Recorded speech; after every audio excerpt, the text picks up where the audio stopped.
Vamos a terminar hoy el libro de las señales y vamos a darle finalización, mejor dicho, antes de continuar con el libro de la gloria. Vamos a Juan 12.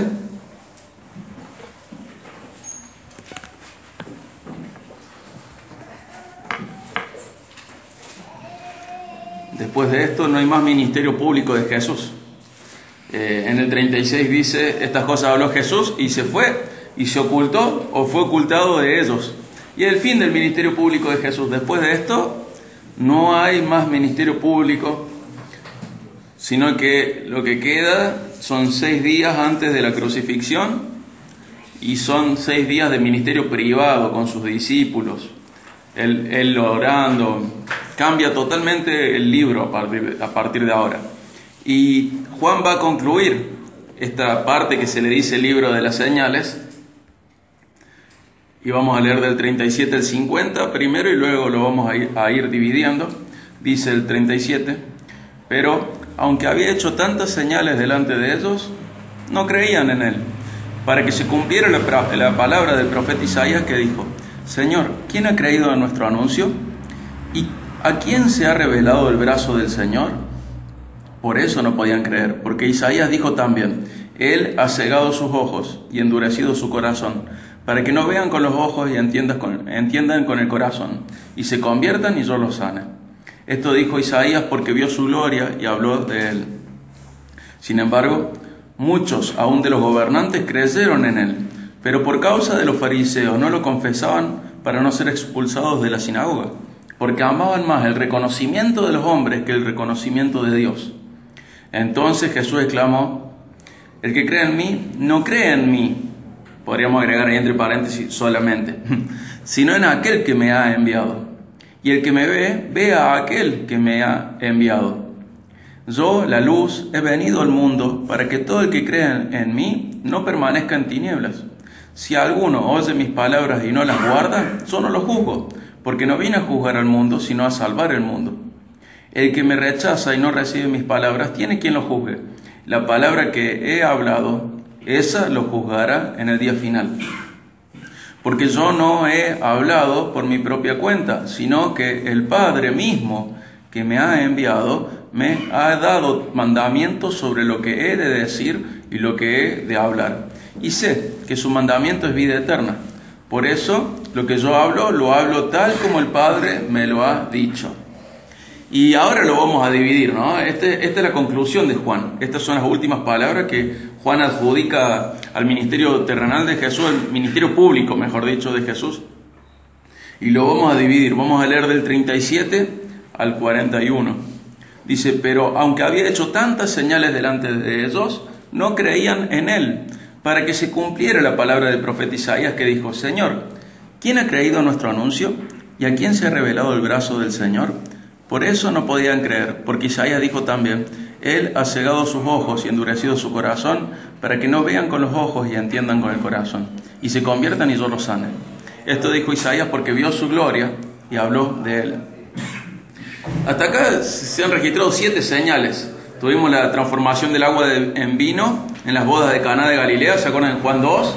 Y eso es una señal del poder transformador de Jesús y de su superioridad con respecto a las tradiciones judías. Él iba a usar las tinajas de lavamiento según su tradición para transformarlo en algo mejor. También la curación del hijo del noble en Juan 4, 46 al 54. Ver cómo Jesús tenía poder sobre la enfermedad, y sabemos que la mayor enfermedad nuestra es el pecado, y Jesús tiene poder frente a eso también.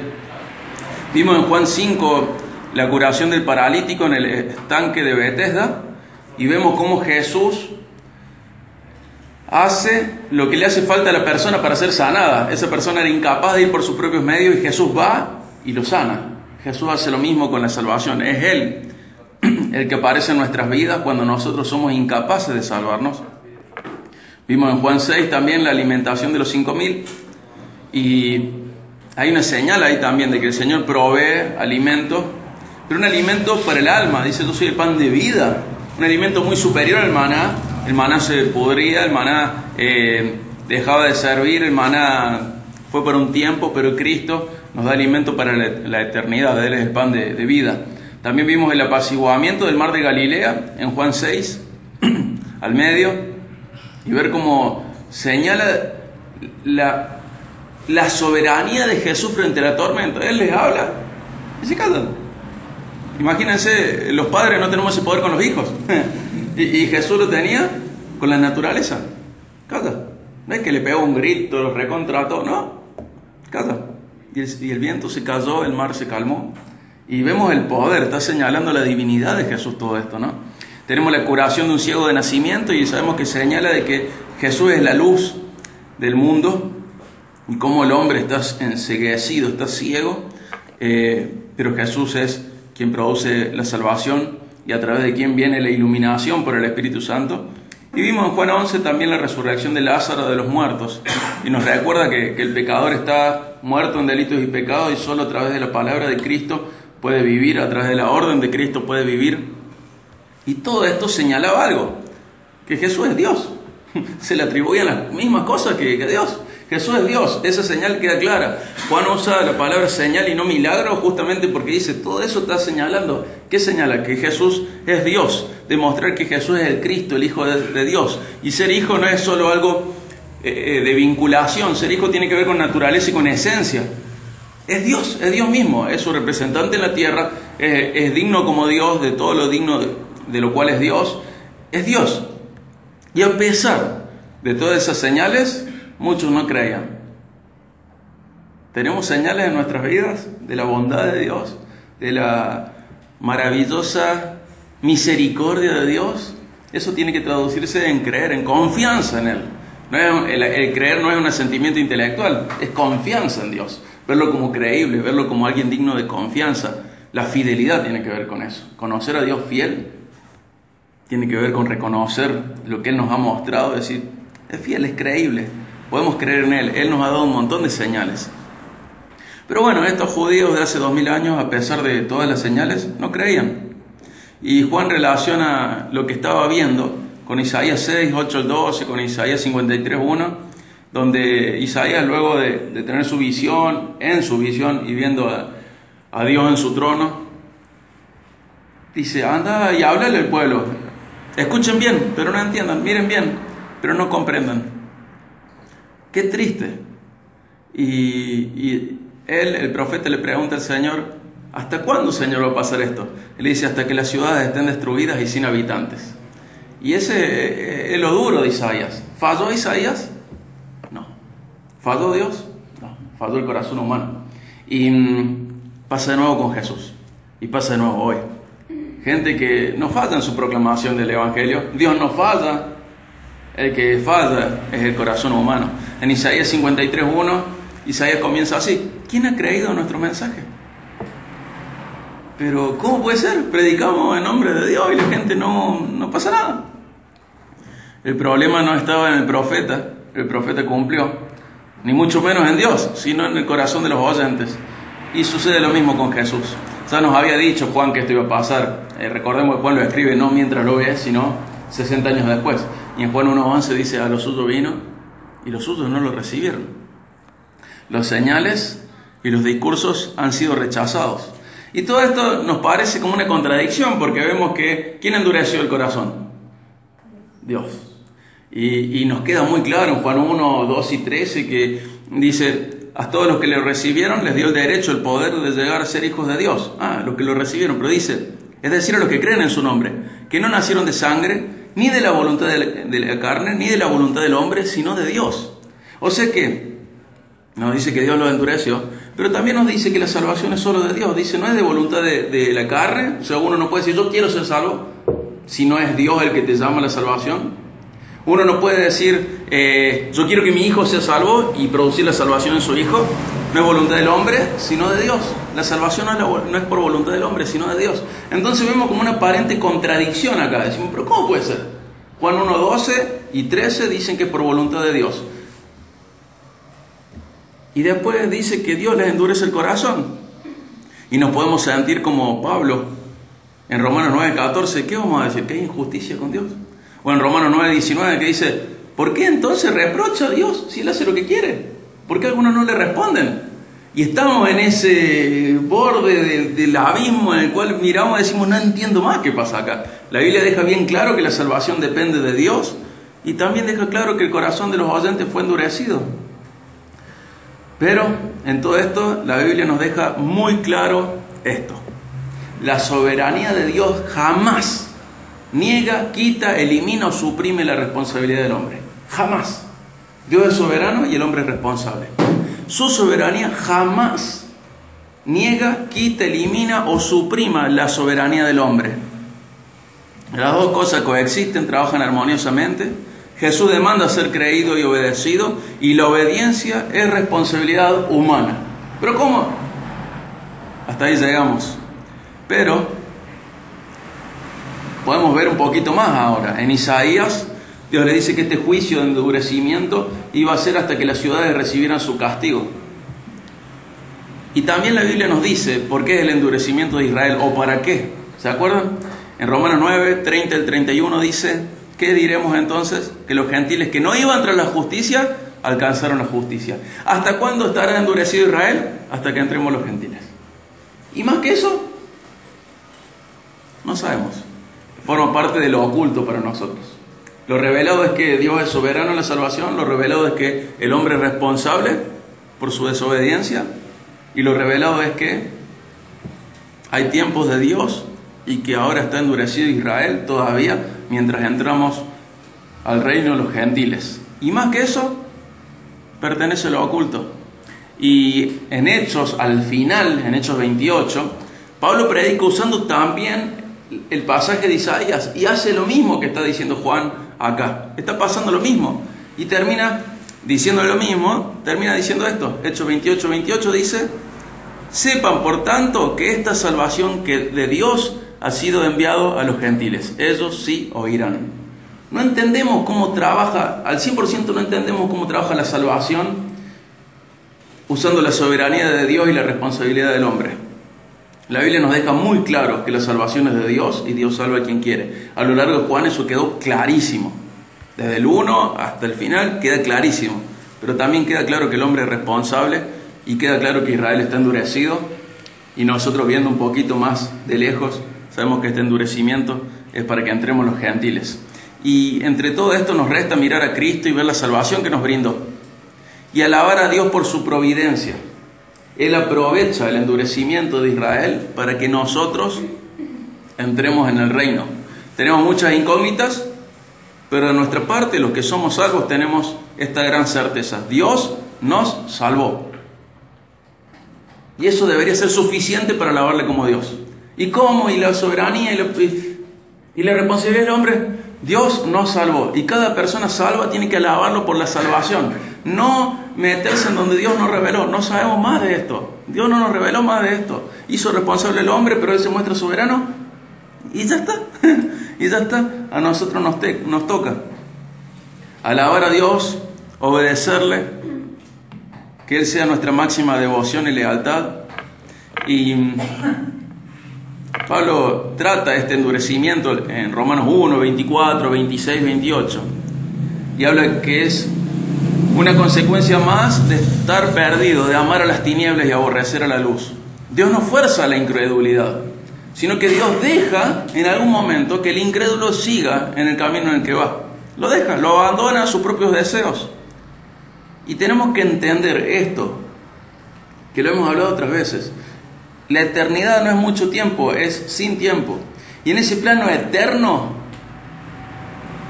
en esa perspectiva eterna, escatológica, en esa perspectiva, Dios ya salvó y ya condenó.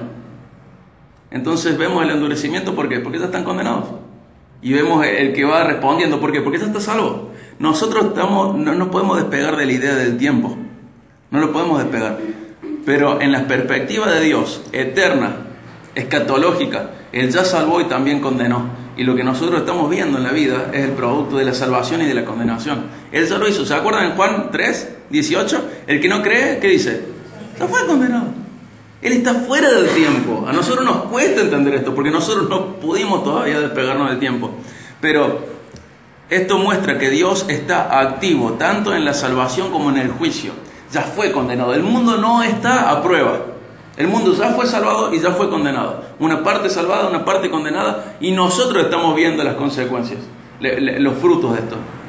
Y este endurecimiento tiene que ver con esto, que Dios está activo también en el juicio, no solo en la salvación. Fíjense el 42, volvemos a Juan 12, 42.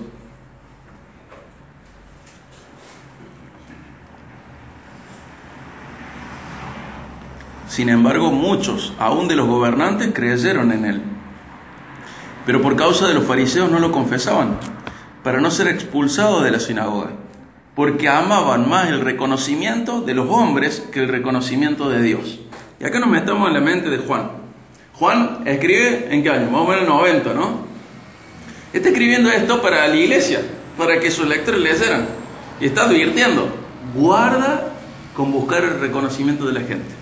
Guarda, tengan cuidado. Recordemos que Juan está escribiendo a la iglesia su registro, su relato de lo de Jesús. No es el evangelio de Juan, es el evangelio de Cristo según Juan, ¿sí? Y él está diciéndole a la iglesia algo a través de esto. Está advirtiendo, antes de entrar al libro de la gloria, cerrando el ministerio público de Jesús, está advirtiendo, revisemos las prioridades. A veces la reputación terrenal choca contra el valor que le tenemos que dar a Cristo. Y fíjense en Juan 5:42. 5:44, perdón. Juan 5:44. Y veamos qué puede producir la búsqueda de agradar a los hombres. Juan 5:44. Dice, ¿cómo pueden creer cuando reciben gloria, honor los unos de los otros y no buscan la gloria que viene del Dios único? Entonces buscar la gloria de los otros, el honor de los otros, ¿qué puede producir? Incredulidad. No pensábamos en eso, pensábamos que levantaba el ánimo nomás, que producía mayor autoestima, ¿no? Que sanaba nuestro orgullo. Decía, ahora nos guarda. Buscar el reconocimiento de los otros puede hacer que crezcamos en incredulidad, que nuestra fe sea socavada, que nuestra fe pierda calidad, que no confiemos tanto en Dios buscando el reconocimiento de los otros. La búsqueda de agradar a los hombres causa incredulidad. Durísimo. No sé si lo habíamos visto así alguna vez. Yo no lo había visto hasta que estudié este pasaje. No me había dado cuenta de esto. Puede producir incredulidad. Y en Gálatas 1:10 hay otra cosa que también produce la búsqueda de agradar a los hombres. Fíjense en Gálatas 1:10.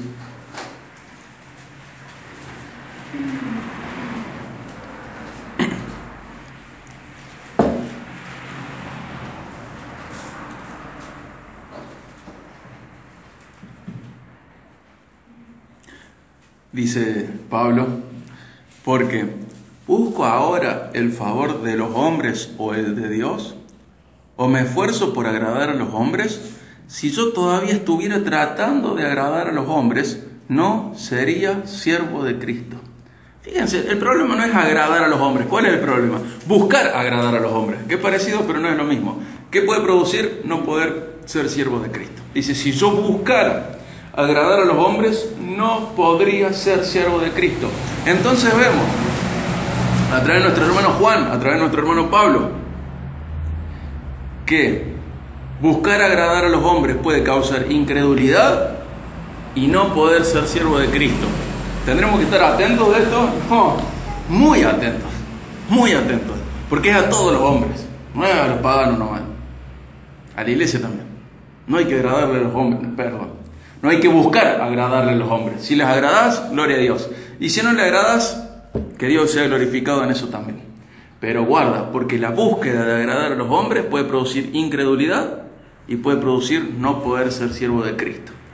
Terrible esto, difícil, porque todos queremos ser queridos, todos queremos ser amados, todos queremos ser aceptados. Hacemos un montón de cosas en función de eso.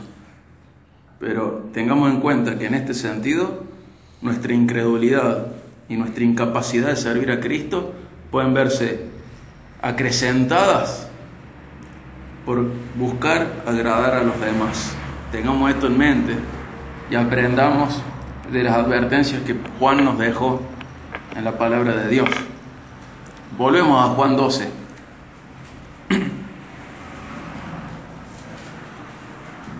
(12:44).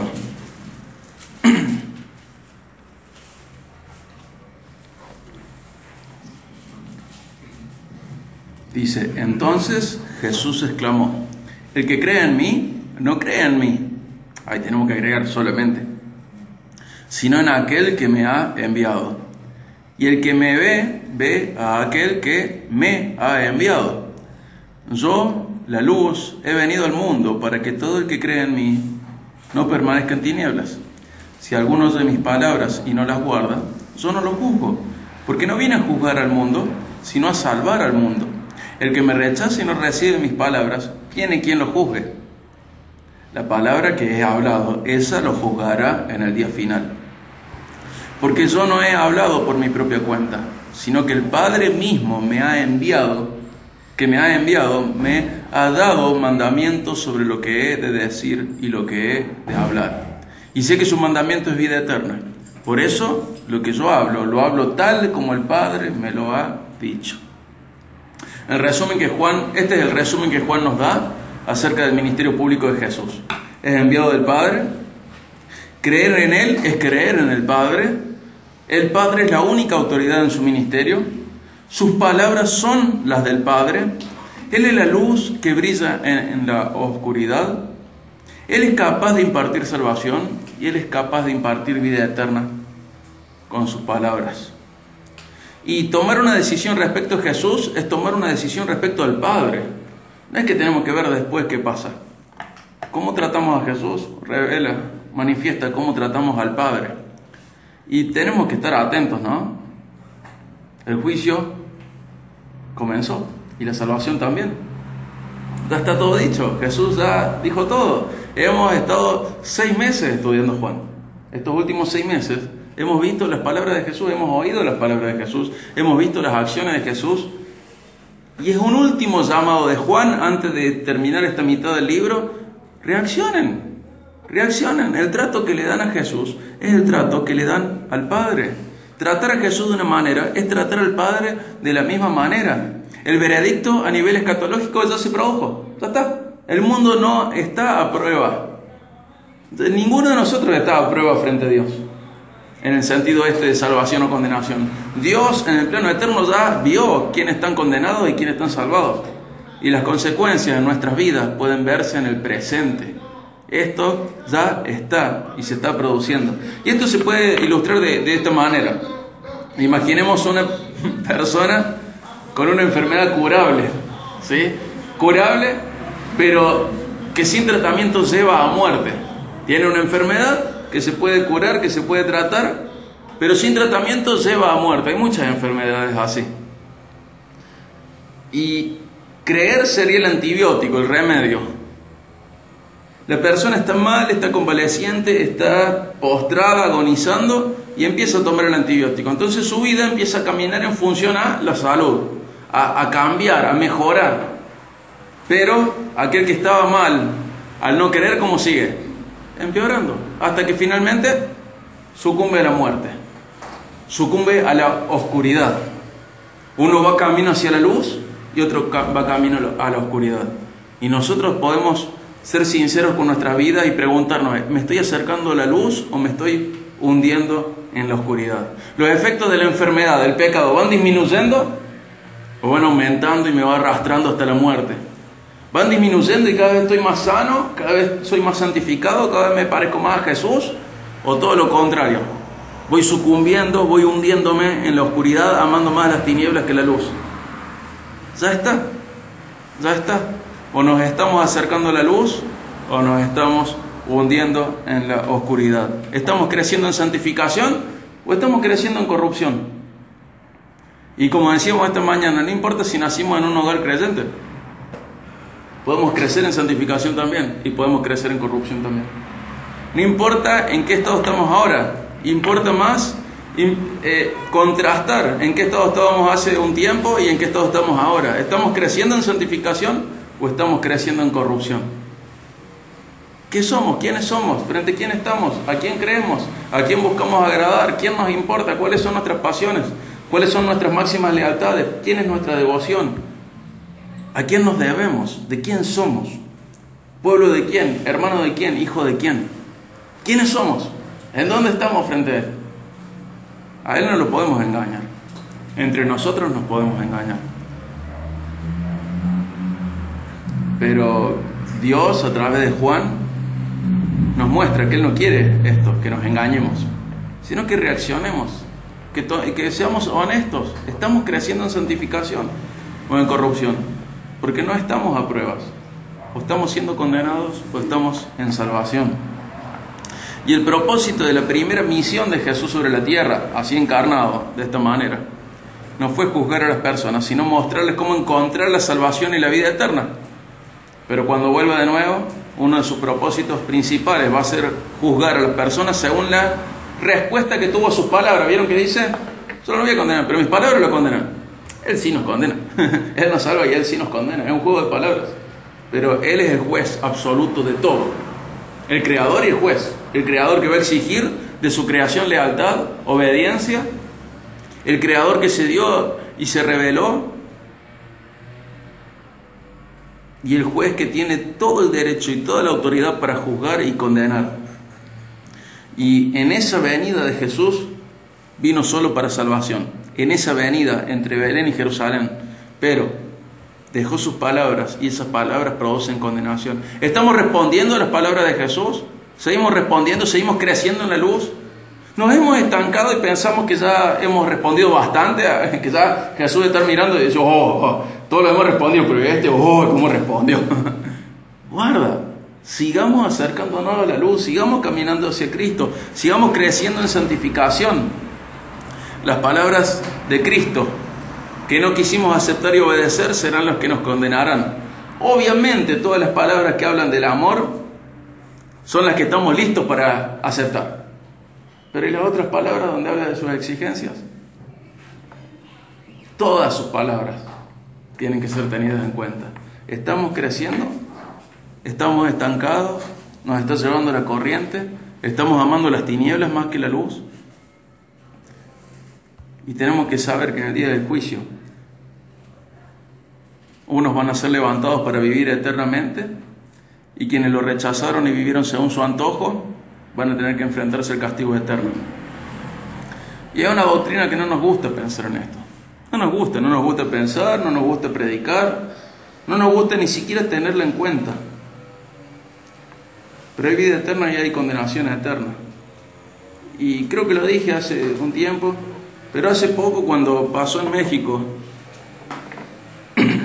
veíamos la gente que estaba robando combustible, ¿se acuerdan? Se prendieron fuego y lloraban y gritaban, y hay un montón de videos dando vueltas por WhatsApp, en las redes, donde la gente lloraba, prendida a fuego, y uno ve los cadáveres y algunos están gateando, otros están tratando de agarrar a otra persona. Yo imagino una pareja, por ejemplo, uno tendido mirando para arriba y el otro gateando queriendo agarrarla.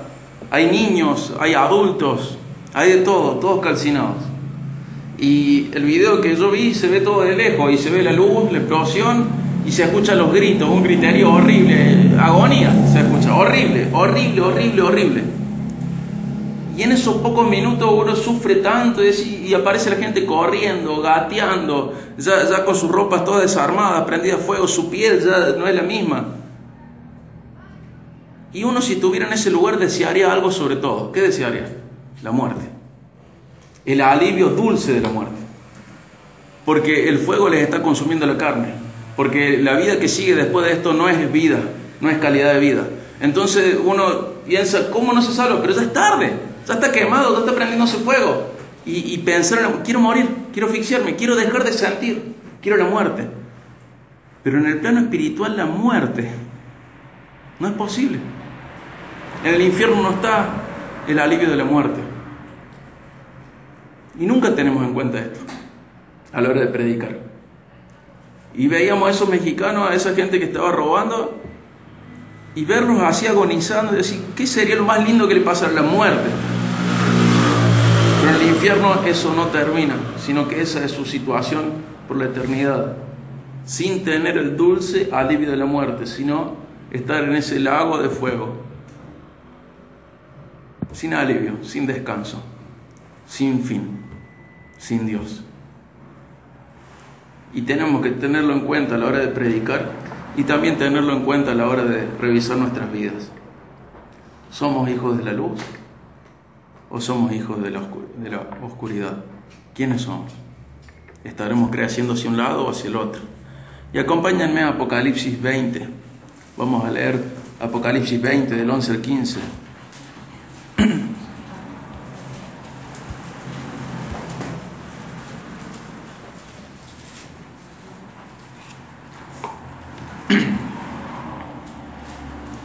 Mientras buscamos Apocalipsis 20, 11 al 15, recordemos esto, de que Jesús señaló quién era Él y Él merece, exige una respuesta. Que tenemos que alabar a Dios por su providencia, de que aprovechando el endurecimiento de Israel, nos ha dado de entrada a nosotros los gentiles. Esto es un tema que aparece muchas veces en la Biblia. Que tenemos que alabar a Dios por lo que sí sabemos, que somos salvos. Alabar a Dios por su providencia, por su soberanía, por su poder, por su sabiduría. Sumarnos a Pablo cuando dice, profundidad de las riquezas y de la sabiduría y del conocimiento de Dios. Cuán insondables son sus juicios e inescrutables sus caminos. Alabemos a Dios por la salvación en todas estas incógnitas de la responsabilidad del hombre, la soberanía de Dios. Tenemos esta certeza, Dios nos salvó. Él está activo en salvación y en justicia, en condenación. Tener en cuenta nuestras prioridades, sabiendo que buscar agradar a los hombres causa incredulidad y no poder ser siervo de Cristo. Y tomar una decisión respecto a Jesús es tomar una decisión respecto al Padre. El juicio ya comenzó, la salvación también. Y Apocalipsis 20, 11 al 15 dice esto. Juan dice, el mismo Juan que estábamos leyendo recién, ¿no? La misma persona. Dice, vi un gran trono blanco y a aquel que estaba sentado en él, de cuya presencia huyeron la tierra y el cielo y no se halló lugar para ellos. ¿Cómo se sienten frente a esta exclamación? ¿Qué sienten? ¿Vieron la imagen que tenemos muchas veces de Jesús? ¡Barba! Me estabas esperando. Tenemos una idea tan romántica y tan humana de Jesús, que pensamos vamos a llegar al cielo y vamos a abrazarlo como, vamos a tomar unos mates. ¿Qué dice Juan cuando ve esta visión? El cielo y la tierra huyeron de él. Nosotros podemos entrar confiadamente en el trono de la gracia, nos dice Hebreos 4 al final. Pero esto no hace que Jesús sea un par nuestro. Él es el Rey de Reyes, Él es el Señor de Señores. Y cuando Juan lo ve en su trono dice, ¿sabes qué? Cuide a tu mamá re bien. ¿Se dan cuenta? Cuando empieza Apocalipsis, ¿qué pasa con Juan? ¿Cómo cae Juan? Como muerto. Pero es su amigo. Es el Rey de Reyes. Sublime, majestuoso, todopoderoso, el creador, el juez. Pero caí como muerto. Lo vi y caí como muerto. Y yo soy el que durmió al lado de él. Yo soy el que comió con él. Yo soy el que cuidó a su mamá en su vejez. Pero cuando lo vi en su trono, caí como muerto. Fíjense cuál es la idea real de Cristo en el cielo. Tan diferente la idea poética que a veces tenemos. Y dice, de nuevo, vi un gran trono blanco y a aquel que estaba sentado en él, de cuya presencia huyeron la tierra y el cielo, y no se halló lugar para ellos. También vi a los muertos, grandes y pequeños, de pie delante del trono, y los libros fueron abiertos. Otro libro fue abierto, que es el libro de la vida. Y los muertos fueron juzgados por lo que estaba escrito en los libros, según sus obras. El mar entregó los muertos que estaban en él, y la muerte y el Hades entregaron a los muertos que estaban en ellos. Y fueron juzgados, cada uno según sus obras. La muerte y el Hades fueron arrojados al lago de fuego. Esta es la muerte segunda, el lago de fuego. Hago un paréntesis acá. ¿No sentimos victoria ahí? La muerte es arrojada al lago de fuego. La tumba es arrojada al lago de fuego. No va a haber más muerte, no va a haber más tumba. Es un alivio. Decir, qué victorioso, qué lindo. Dios mata a la muerte. En otros lugares lo dice así. Dice, con su muerte mató la muerte. Dice, ¿dónde? Yo voy a matar a la muerte. Y dice que cuando Él mate a la muerte, la misericordia va a ser ocultada de sus ojos. Él no va a tener compasión con la muerte. Entonces vemos el lago de fuego horrible y este rey temible, majestuoso, todopoderoso, agarra a la tumba y a la muerte y los tira al lago de fuego. Y yo, qué bueno. Pero fíjense cómo sigue. El 15. Y el que no se encontraba inscrito en el libro de la vida fue arrojado al lago de fuego. Igual que la muerte, igual que el Hades. Por favor, decida de qué lado va a estar, porque las consecuencias de su decisión van a perdurar para siempre. Usted no está a prueba, está caminando en santificación o en corrupción. Crezca en santificación, responda a Cristo. Si todavía no respondió y hoy el Señor le está hablando, responda. No importa cuántos años de creyente tenga, responda. No queremos, nadie quiere, ni siquiera Dios quiere que usted vaya al lago de fuego. Ahí no reina ni siquiera el diablo, ahí reina Dios. Ahí reina Dios y castiga al diablo, y castiga a la muerte, y castiga también a los rebeldes, a quienes no quisieron creer en su Hijo. Tengamos esto presente y revisemos nuestras vidas.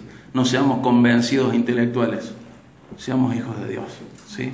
Si nos toca una parte de responsabilidad, obedezcamos al Hijo, porque obedecer al Hijo es obedecer al Padre, ¿sí? Dios le bendiga muchísimo. Vamos a orar para finalizar.